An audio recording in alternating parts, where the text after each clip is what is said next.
ये बोलता है in a figure in a triangle ABC right angle at B. Okay, right triangle है,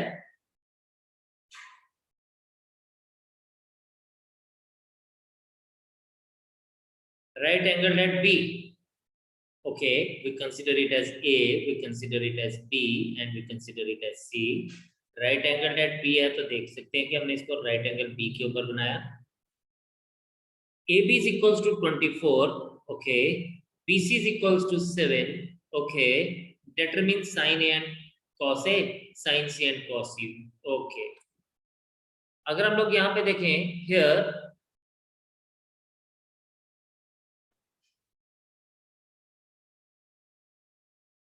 ABC is a right angle triangle.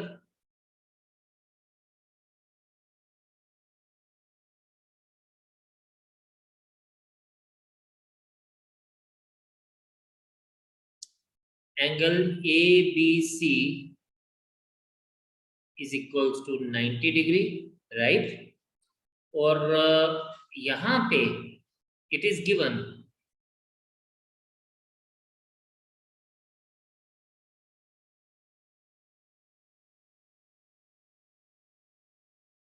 AB equals to BC, sorry, AB equals to 24 centimeter, BC equals to 7 centimeter. In triangle पहले तो हम लोग AC find out करेंगे, ABC AC square is equals to AB square plus BC square, right? AC square की अगर हम बात करें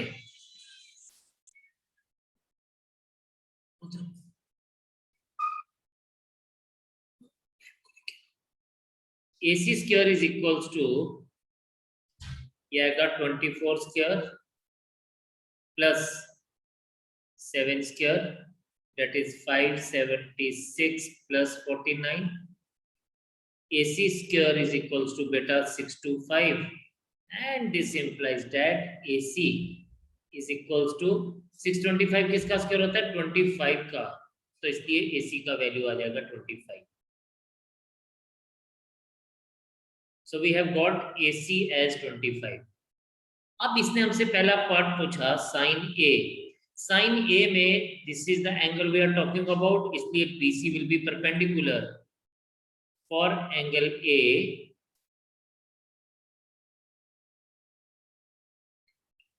sign A is equals to हम डायरेक्टली अब क्या लिखेंगे BC upon AC, that is 7 upon 25, and cos A is equals to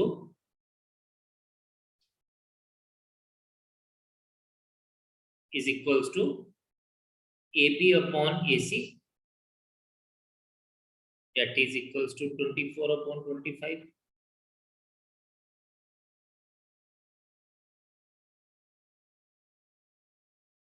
part 2 बोलता है for angle B, for angle C, sin C is equals to, अब C is this angle is C, और अब हमारे पास perpendicular क्या होगा, अब हमारे पास परपेंडिकुलर होगा AB, तो हम इसको क्या लेंगे AB upon AC, so that will be written as 24 upon 25, and similarly cos C is equals to BC upon AC, so that will give us 7 upon 25. So these are the answers for us. शाबाश, छोटा सा question था, easy सा, जल्दी से note करें।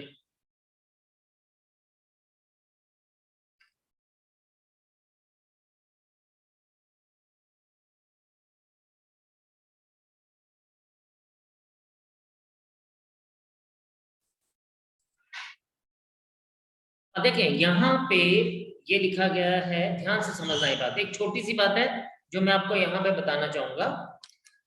ये हमारे पास दिया गया है solution sin A is equals to 3 upon 4, sorry sin a is equals to 3/4।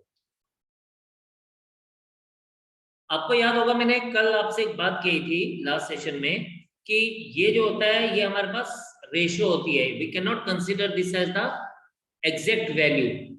ठीक है, हम इसको इस तरह से एग्जैक्ट वैल्यू नहीं ले सकते, हम इसको एक रेशियो मान के चलेंगे कि ये 3/4 जो है वो उसकी रेशियो है। So this thing can also be written as 3x/4x। देखो बच्चे, मैं आपको एक चीज समझाऊंगा, आप सोचोगे कंफ्यूज मत होना। अगर मैं साइन ए का वैल्यू 9/12 लिखूं, साइन ए का वैल्यू, राइट, या फिर मैं साइन ए का वैल्यू 15/20 लिखूं, या फिर मैं साइन ए का वैल्यू फॉर दैट मैटर 27/36 लिखूं, तो इन सभी केसेस में जो फाइनल वैल्यू आ रही है ना वो 3/4 ही आ रही है। देखिए 5 3 ज़ा 15, 9 3 ज़ा 27 एंड 4। अब ये जो हमें मिल रही है ये फाइनल रेशियो मिल रही है हम लोगों को। 3/4 is the final ratio, it is not the exact value. अब वो वैल्यू कुछ भी हो सकती है, वो हमें नहीं पता वो वैल्यू क्या होगी, ठीक है, बट हाँ हमें आंसर जो निकालना है वो रेशियो की शेप में ही निकालना है। तो मैं आपको ये बात शायद क्लियर होगी। No, I come back to the question again. मैं दोबारा से क्वेश्चन के ऊपर आता हूं और मैं आपसे बात करता हूं कि मैं आपसे क्या बोलना चाह रहा हूं। सो ये मल्टीपल जो है, आपने देखा कहीं पर हमने साइन ए की वैल्यू 9/12 थी तो हमने उसको 3/4 बना दिया। कहीं बार साइन की वैल्यू हम लोगों ने ली 15/20, उसको भी हमने 3/4 में चेंज कर सकते हैं। यानी वो कॉमन मल्टीपल कुछ होगा, उस कॉमन मल्टीपल को हम x मान रहे हैं यहाँ पे, ठीक है। दिस इंप्लाइज दैट, अब देखें, perpendicular upon hypotenuse is equals to 3x/4x। अब हमने मान लिया कि एक छोटा सा, आपने रेफरेंस के लिए एक छोटा सा ट्राइंगल भी बना लेना है, राइट एंगल ट्राइंगल जैसे मैंने बनाया, ठीक है। आपने मानना है कि ये 3x है, ये 4x है, इसको आप नाम दे दीजिए PQR ABC, कुछ भी जो आपको अच्छा लगता है वो नाम दे दीजिए। तो आपको पता लग गया जी यहाँ पे perpendicular is of the shape 3x whereas hypotenuse is of the type 4x। now according to PGT,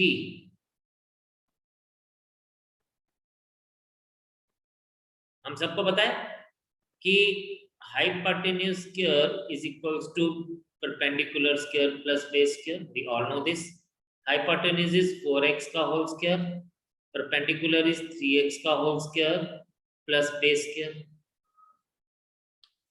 इसमें आपके पास आ जाएगा 16x square is equals to 9x square plus base square, और 16x square minus 9x square is equals to base square। This implies that base square is equals to 7x square। मैंने आपको actual में ये चीज इसलिए बताई ताकि मैं आपको ये बात समझा पाऊं कि हमने हमेशा इसको रेशियो की शेप में लेना है, हम इसको डायरेक्टली 3 और 4 नहीं लेंगे। तो बेस हमारे पास क्या आ जाएगा, √7x। क्या आ जाएगा, base will be equals to √7x। ये मिल गया आप सबको, यानी आपको QR की वैल्यू मिल गई √7x, राइट। अब आपको फाइंड आउट क्या करना है, therefore cos A is equals to QR base upon hypotenuse equals to QR upon PR equals to √7x upon 4x, that is equals to √7/4।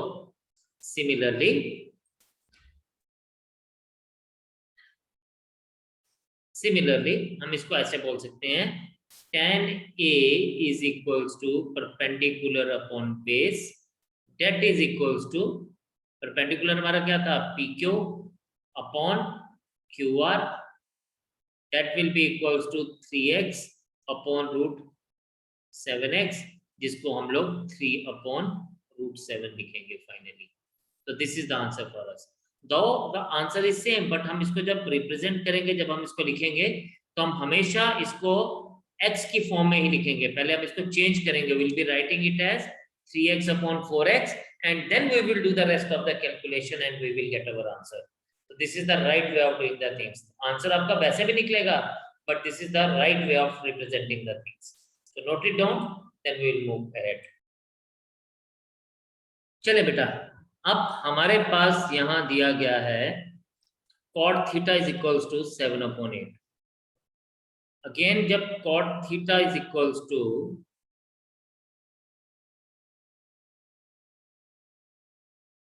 7 upon 8 दिया गया है, सबसे पहले मैं इसको लिखूंगा 7x upon 8x. This implies that base upon perpendicular is equals to 7x upon 8x.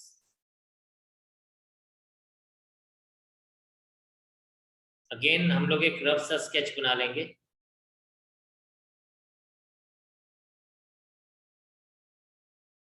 इसको हम लोग लिखेंगे 7x and 8x. Base is 7x, this is 8x, और यहां पर हम इसको a, b and c ले लेंगे.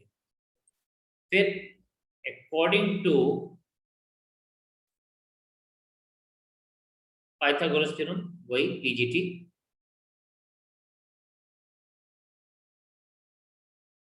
हमारे पास क्या आ जाएगा?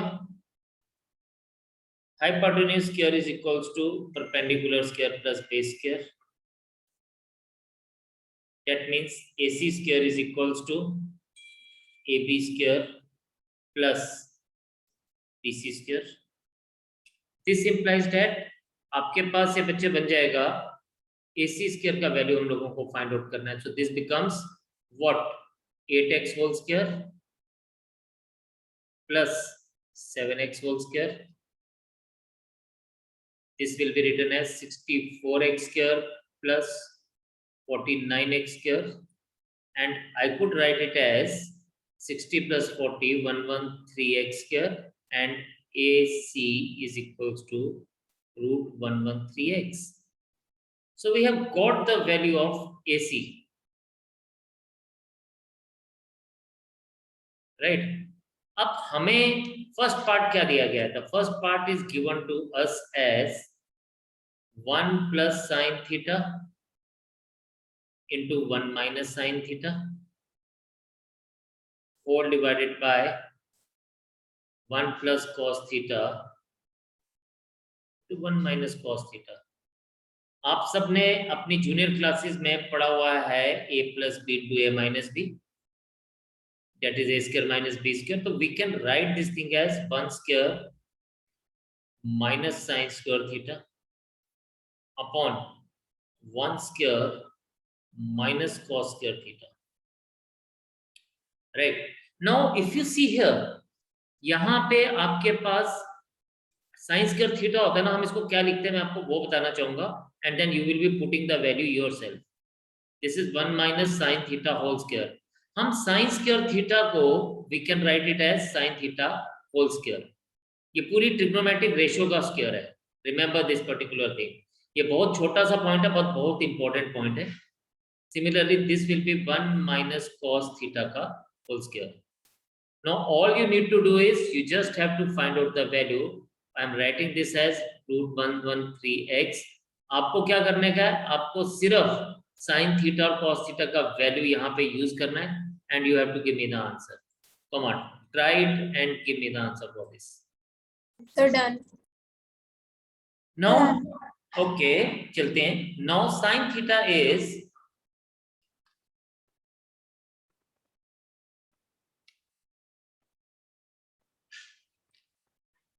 देखें, साइन हमें क्या निकालना है? ये this angle is actual theta, मैं इसको थीटा मान के चल रहा हूं.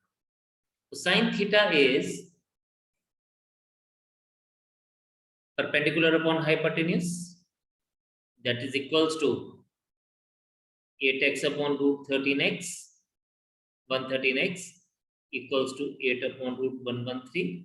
यहीं पर ही आप बच्चे इसको कर लो. Sin square theta is equals to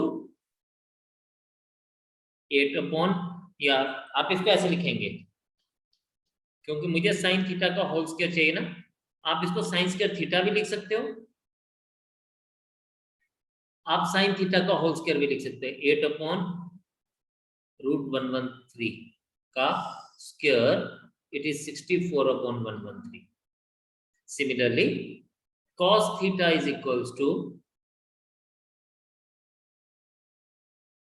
base upon hypotenuse, that is 7x upon √113x equals to 7/√113, and cos theta whole square is equals to 7/√113 square.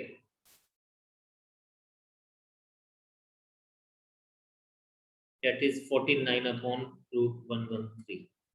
Now, अब ये बोलता है therefore 1 minus sin square theta upon 1 minus, sorry, मैं इसको उसी shape में लिखूंगा जिस शेप में हमने इसको चेंज किया, 1 minus sin theta whole square upon 1 minus cos theta whole square is equals to 1 minus 49/113 divided by 1 minus 64/113. ये सॉल्व करेंगे बच्चे तो आएगा 113 minus 49/113 divided by 113 minus 64/113. ये 113 और ये 113 कैंसिल हो जाएगा, हमारे पास फाइनली बच्चे क्या बचेगा, 113 minus 49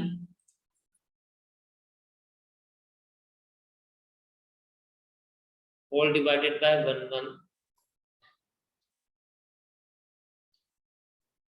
113 minus 64, and final answer is 64/49. This is the final answer for us. Basically answer आप इसको बहुत अलग अलग तरीकों से फाइंड आउट कर सकते हैं, but the main important thing for you is how you will be expressing the things. ठीक है, तो यहाँ पे हमने 1 माइनस साइन स्क्वायर थीटा को लिखा था 1 minus sine theta whole square, और कॉस स्क्वायर थीटा को लिखा था कॉस थीटा का होल स्क्वायर. तो kindly note this down, and जिन्होंने कर लिया बहुत अच्छी बात है, जिन्होंने नहीं किया वो नोट करेंगे, एंड देन अगले क्वेश्चन पे चलेंगे. तो हम लोग अलग अलग ट्रिग्नोमेट्रिक रेशियोज को लेके चलेंगे, like it is sine theta, cos theta, tan theta, cot theta, sec theta and cosec theta. Then यहाँ पे इसके डिफरेंट एंगल्स हैं, 0 degree, 30 degree, 45 degree, 60 degree and 90 degree. And हम लोगों को क्या याद रखना है, बस एक लाइन याद रखनी है, ध्यान से देखना. Sine 0 is 0, sine 30 is 1/2, sine 45 is 1/√2, this is √3/2 and this is 1. बस ये 5 वैल्यूज याद रखनी है, ये आप सब याद रख सकते हैं. कॉस हमेशा इसका उल्टा आएगा, 1 √3/2, 1/√2, 1/2, 0. tan थीटा होता है हमेशा sine upon cos theta, sine theta upon cos theta. बस tan थीटा के लिए आपने वैल्यूज को क्या करना है, 0 divided by 1 is 0, 1 upon divided by √3/2 is 1/√3, then 1/√2 divided by 1/√2 is 1. This is √3 and this is 1 divided by 0 is not defined. तो third line आपको याद होगी, tan थीटा का रेसिप्रोकल होता है cot थीटा, यानी 1/tan theta. 1/0 is not defined. 1/√3 का reciprocal is √3. 1 का रेसिप्रोकल इज 1.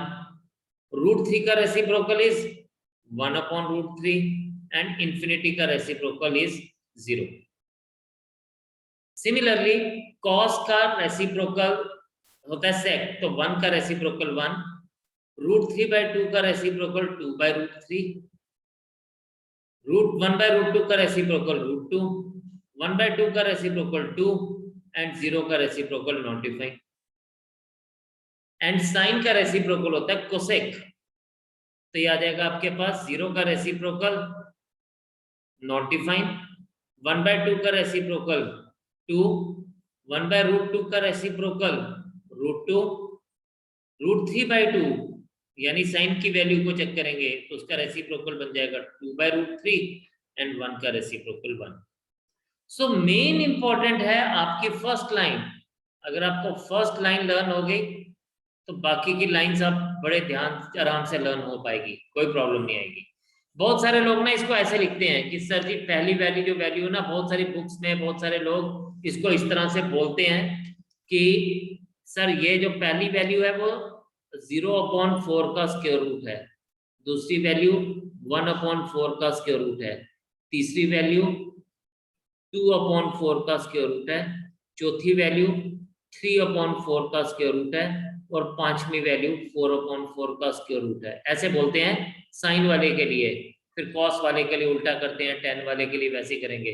तो आपको इतना लंबा सोचने की जरूरत नहीं है. If you are able to remember only this first line तो बाकी की वैल्यूज आपको अपने आप ऑटोमेटिकली याद हो जाएंगी, आपको घबराने की जरूरत नहीं है. बट यस, इसको याद करना बहुत इंपॉर्टेंट है, इसलिए कल आप इसको अच्छे से याद करेंगे क्योंकि कल जो हम क्वेश्चंस करेंगे वो इन वैल्यूज के ऊपर बेस्ड होंगे.